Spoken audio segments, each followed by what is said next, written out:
My mother burst into my wedding reception, grabbed the microphone, and declared, "Since I gave you life, you owe me half of your marriage gifts." When I refused, she scoffed, "Then I'll just take what's rightfully mine." I smirked, pointed to security, and said, "Perfect, because they're here to take you out instead." I should have trusted my gut. From the moment I got engaged to Dean, something in me said, "Don't let her in." But I ignored it. I wanted to believe maybe, just maybe, my mother had changed. She hadn't. I'm Rachel. I'm 34, and I live in Columbus, Ohio now. But I grew up in Marion, about an hour north. Small town, same faces, same drama. My mom, Helen, is the kind of woman who acts like she owns the air in the room. She's loud, controlling, sharp-tongued.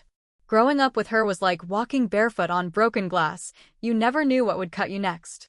She wasn't always bad. She had her good days. She'd cook, laugh, even hug me sometimes. But it always came with strings. "I sacrificed everything for you. You'll understand when you're a mother. I deserve better." Over and over, her love felt like a debt I could never repay. Things really started falling apart between us about 3 years ago. I'd worked for nearly a decade in insurance, desk job, benefits, decent money, but I hated it. I wanted more. I wanted to teach. So I started working toward my education degree. When I told her, she lost it. "Are you serious? After all the help I gave you getting that job," she snapped. "You think life's a fairy tale, Rachel? That you get to just follow your dreams?" I didn't yell back. I'd learned not to. I just said, "I need to do what makes me happy." Her face twisted. "Don't come crying to me when you can't pay your rent. You think I owe you something? I already gave you life. That was the favor." That sentence never left me. By the time I met Dean, I'd already started pulling away from her. We weren't no contact, but it was close. Calls were rare. Texts came in bursts. And when we did talk, she always found a way to remind me I was ungrateful. Dean saw it from the beginning. He said once, "She talks to you like you're her property." He wasn't wrong. When we got engaged, I warned him what she could be like. He offered to elope. I almost said yes, but I still hoped she'd surprise me. That somewhere deep down she had enough love in her to just be happy for me. So we invited her. One invite. No +1. I called her personally and said, "If you cause a scene, you'll be asked to leave." I'm not playing around. She was quiet for a second. Then she laughed. "Oh, Rachel, I wouldn't dream of ruining your day." That should have told me everything. We kept the wedding simple. About 60 guests, mostly friends, a few coworkers, a couple of Dean's family members who flew in. The venue was perfect, an old barn just outside Hilliard that had been turned into an event space. Warm wood beams, string lights, cozy, open bar. Everything felt right. The ceremony was beautiful. We wrote our own vows. Dean cried. I held it together, barely. I looked out once and saw my mother sitting in the second row, arms crossed, looking like she was sitting through a funeral. I let it go. The reception started. We had good food, good music. Laughed a lot. I kept checking over my shoulder, but my mom stayed seated, mostly quiet. People avoided her, even the ones who didn't know the full story. She just gave off that energy. Then, about halfway through the night, after Dean's best man gave a speech that had everyone laughing, I got up to thank the guests. I didn't even get to speak. My mother stood up, scraped her chair back so loud it echoed. She walked straight to the mic. Nobody stopped her. Why would they? She was the mother of the bride. She grabbed the microphone like she was about to make some heartfelt toast. Instead, she said, loud and clear, "Since I gave you life, you owe me half of your marriage gifts." Dead silence. People froze, forks midair, drinks half-raised. A few laughed nervously. Someone said, "What the hell?" She wasn't joking. I raised her, fed her, clothed her. Everything she has started with me. It's only fair. I deserve something for that. I felt the blood rush to my face. My legs were shaking, but I walked up there, calm on the outside. Mom, get off the mic. She stared at me like I was a stranger. Don't start. This is between us. You know what I've done for you. You think this man, this party, this life, none of it would have happened without me. Put the mic down. She turned back to the crowd. She thinks she's too good for me now. She forgets who carried her, who fed her. If she won't give me what I'm owed, I'll just take what's rightfully mine. I didn't hesitate. I turned to the security guy Dean had insisted on hiring last minute, and I said, loud enough for everyone to hear, perfect, because they're here to take you out instead. He was already moving. She froze. Are you serious? Rachel, don't you dare, but he was firm. Ma'am, you're causing a disturbance. I'm going to have to ask you to leave. She lost it. She yelled, tried to pull away, said I'd regret it, called me ungrateful, heartless, selfish, said I'd be nothing without her, that I'd end up alone, that Dean would leave me just like my father did. None of it worked. He walked her right out the front door. Everyone sat in stunned silence. A few people clapped. Dean looked at me like he was seeing me for the first time, proud, protective, a little afraid. I should have felt relief. Instead, I felt cold. I didn't cry that night. I didn't even shake. I smiled through the rest of the reception, hugged my friends, danced with Dean, posed for pictures like nothing had happened. But I couldn't stop thinking about the look in her eyes when they walked her out. That cold, hateful stare. She wasn't embarrassed. She wasn't sorry. She was planning something. 2 days later, we were back at the house, our little place on the west side of Columbus. Still had wedding gifts piled in the living room. Cards stacked up on the counter.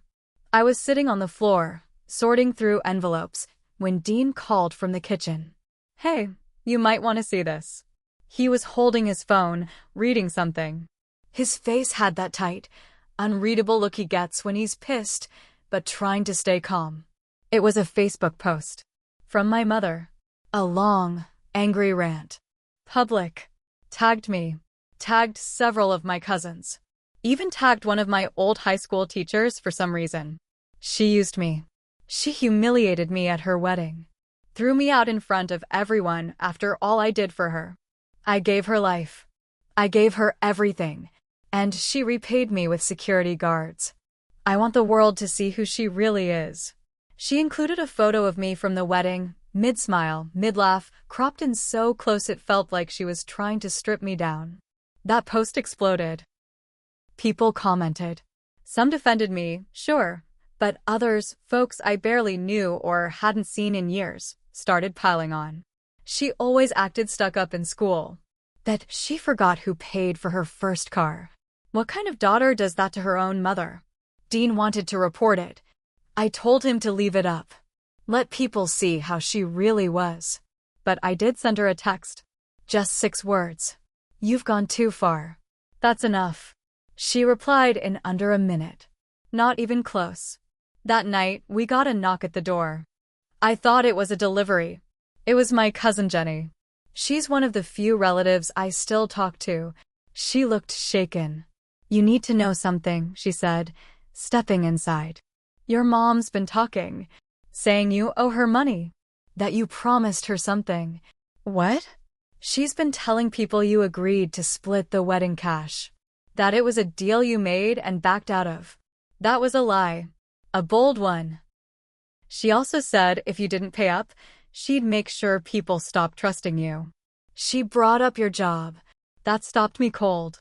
I was a student teacher at the time, just a few months shy of finishing my certification. I'd worked hard to get there, late nights, side jobs, tutoring, substitute gigs. I was finally on track to get hired full-time in the fall.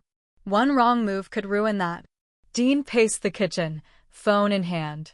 She's trying to ruin your life. She's not just mad, she's dangerous. He wasn't wrong. 2 days later, my program supervisor called me in. She was polite, formal, a little uncomfortable. Said there had been a concern raised about my behavioral stability. that someone had sent an anonymous email with screenshots from social media claiming I was mentally unstable and abusive to elderly family members. My stomach dropped. I knew where it came from. There was no question. I sat there, calm but shaking inside, and told her the truth. I even pulled up the post my mom made, read it out loud. My supervisor nodded slowly. "I believe you," she said. "But this kind of drama, it doesn't reflect well. You need to handle it." That word, handle, felt like a threat. That night, I did something I hadn't done in years. I drove to Marion. She still lived in the same house I grew up in. Porch light on. Curtains drawn. I sat in the driveway for 5 minutes before I rang the doorbell. She answered fast, like she'd been waiting. "Well, if it isn't the golden bride herself," she said. "I want you to stop," I said. "I want you to delete the posts. Stop calling people. Stop emailing my boss. I know it was you." She smiled like a snake. "You sure about that? You're hurting me." "For what? A toaster? A check? You want half the gifts? Fine. Take the damn blender. Take it all. But leave me alone." She crossed her arms. "You think this is about gifts? This is about respect. You embarrassed me. You tried to erase me. Now you're going to pay for that." I stepped closer. "If you don't stop, I'll go legal." That hit something. She blinked. Her face twitched. "You want to drag this into court?" she said. "Go ahead. Let's put it all out there. I've got plenty to say." I left before I said something I'd regret. But I wasn't done. I was going to fight this. And for the first time in my life, I wasn't afraid of her anymore. I didn't sleep that night. I sat up with my laptop, reading over every message, every comment on her post, every tag. I started documenting everything, screenshots, dates, names. Dean helped me build a folder with copies of everything she'd said or posted. I didn't know what we'd do with it yet, but I knew I needed proof. The next week, it got worse. I was called into a meeting with the district's hiring committee. They had received another anonymous complaint, this time with a fake story about how I berated an elderly parent at a school event. There was no such event. No parent. Nothing real. But the district couldn't ignore it. They suspended my teaching application process until the situation is fully investigated. That was the final straw. I hired a lawyer. I'd never done anything like that before. I didn't have the money, not really. But I found someone who specialized in family harassment and defamation cases. Her name was Carla, and from the first moment we spoke, she was blunt.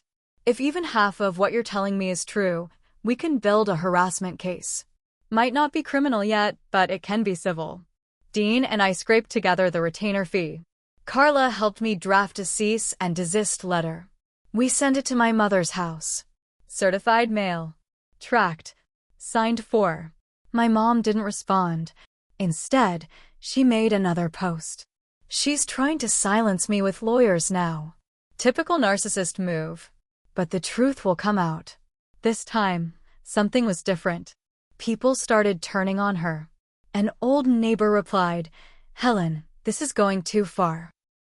Another woman commented, "I used to think you were misunderstood. Now I see what your daughter's dealing with." Even Jenny, my cousin, wrote, "You're acting like a bully. Let her live her life." But the biggest shock came 2 days later. A man named Gary posted a comment under one of her rants. I didn't know him. His profile said he lived in Dayton. His comment was short, and it hit like a punch. "Helen, maybe you should tell your daughter about the money you took from your mother's account before she passed." I froze. Dean read it over my shoulder. What the hell does that mean? I didn't know. But I had a horrible feeling. I called Jenny again. She was quiet at first. Then she said, "I wasn't going to bring it up, but yeah, it's true. That's what split the family years ago." "What split them?" "Your mom was your grandma's caretaker. When she died, they found out over $12,000 was missing from her account. My mom said Helen drained it slowly over a year." claimed it was for house repairs and medical expenses, but there were no receipts. Just a bunch of cash withdrawals. I sat down. My legs couldn't hold me. Jenny kept talking. Your mom shut everyone out after that. Stopped coming to holidays. Acted like they were the problem. Sound familiar? I remembered that time. I was in college. My mom told me Grandma had gotten paranoid and that everyone was ganging up on her. I believed her. I never knew there was money involved. Now I was starting to see the full picture. She didn't just want control, she needed it. Needed people to be afraid to challenge her. And I had challenged her, publicly, finally. Now she was lashing out in every direction. I met with Carla again. We decided to move forward with a civil restraining order. Not just a cease and desist. Something with weight. Then, out of nowhere, my mom made her boldest move yet. She tried to sue me. She filed a small claims case at the Marion County Courthouse, claiming she was entitled to 50% of all cash gifts and monetary contributions from my wedding as a result of past parenting investments. I didn't know whether to laugh or scream. The paperwork looked like it had been filled out at a gas station counter. Handwritten. Sloppy. But it was real. I had a court date. Carla handled it calmly. It's nonsense, she said. But we'll respond formally and show up. That's the important part. I asked her if we could countersue. She raised an eyebrow. We can. So we did. For defamation, emotional distress, and interference with professional opportunities. It was official now. She wanted a war? She got one. Court day came fast. It was late April, cold for the season, windy. Dean and I sat in the small waiting area outside the courtroom. He held my hand, but I could feel his anger through it. He hated this just as much as I did. Not just what she was doing, but what it was doing to me. My lawyer, Carla, arrived calm and steady. She handed me a folder. Don't worry. I've handled worse. Then my mother walked in. Hair done up too high, too much makeup, carrying a binder like she was on some courtroom drama show. She barely glanced at me. She walked past like I was the one who'd wronged her. We sat on opposite sides of the room. The judge read through the claims, his face slowly turning to stone. You're claiming you're owed a percentage of your daughter's wedding gifts because you gave her life, he said, flipping through her handwritten complaint. My mom sat up straighter. That's right, Your Honor. I raised her alone. I paid for everything growing up. I worked 2 jobs. I made her into who she is. She owes me. He looked at her over his glasses. Ma'am, parenting is not a financial investment that demands repayment like a loan. She opened her mouth, then shut it. The judge continued. I see here she is counterclaimed for defamation, interference with employment, and intentional infliction of emotional distress. These are serious accusations. Do you understand that? She tried to spin it. I was just trying to speak the truth. People deserve to know what kind of person she is. That's when Carla stood. She went through the timeline, the Facebook posts, the screenshots, the email to my supervisor, the fake claims. She showed the signed certified letter my mom ignored. She laid it all out in plain, brutal order. Then came the witness. Jenny had agreed to testify. She walked up in a simple sweater, holding a folder of her own. She confirmed what had happened with our grandmother's money. Confirmed that my mother had a pattern, emotional blackmail, control, threats, then painting herself as the victim. She does this to anyone who stops agreeing with her, Jenny said, voice shaking. She did it to my mom. Now she's doing it to Rachel. When it was my turn, I didn't cry. I told the truth. That I loved her once. That I wanted her in my life. That I had tried, for years. That she didn't just show up at my wedding to support me, she showed up to take. I got married that day, I said, but she made it all about her. She humiliated me. Then when I didn't give in, she tried to destroy my job, my reputation, my peace. I'm not here to punish her. I'm here to protect myself. When the judge finally ruled, it felt like the longest breath I'd ever held. He dismissed her claim. Then he granted me a protective order and awarded me $18,000 in damages, enough to cover my legal fees, therapy bills, and lost wages from the teaching delay. She stood up and started yelling. The bailiff told her to sit down. She didn't. She walked out, furious, spitting venom under her breath. That was the last time I saw her in person. But the fallout didn't stop there. Word got around Marion fast. People stopped replying to her Facebook rants. A few deleted her. Some blocked her. Jenny told me she started keeping to herself, stopped going to church, barely left the house. She tried to file an appeal. It was thrown out. A few weeks later, I got a letter in the mail. Handwritten. It was from her. No apology. Just a single line. You'll regret this when you're a mother. I burned it. That summer, I finally got hired full-time at a middle school on the east side. My classroom had a window. My students were loud, messy, wonderful. Dean and I moved into a new house. Quiet street. Good neighbors. Clean break. Sometimes I still think about her. Sometimes I wonder if I was wrong for going so hard. If I should have just let her scream at the wedding and walked away. But then I remember what she said that day. If she won't give me what I'm owed, I'll just take what's rightfully mine. She thought I'd roll over. That I'd keep being scared. But not this time. This time, I fought back. And I won.